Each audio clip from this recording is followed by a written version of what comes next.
لە کەرکووک ئەم تیمی پاسکی سواریە گەشتێکی دەست پێ کردووە بە ئامانجی پێکەوە ژیان دەڵێن سەرجەم پێکهاتەکانی کەرکووک لەم تیمی پاسکی سواریە کۆبوونەتەوە و گەشتێکەکەن بۆ شارەکانی هەرێمی کوردستان.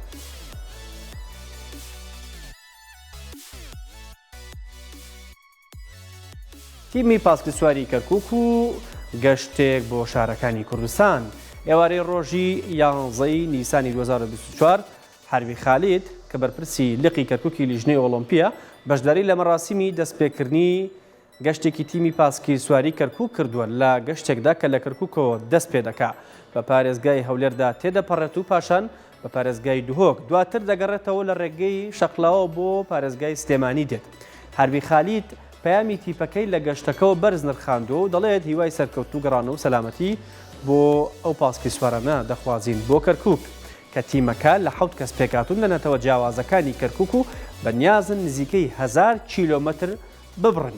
تیمەکەش کە لەلایەن لقی کەرکووکی لیژنەی ئۆلۆمپیۆ سپۆنسەر دەکرێت بە هاوکاری لەگەڵ یەکێتی پاسکی سواری شارەکە.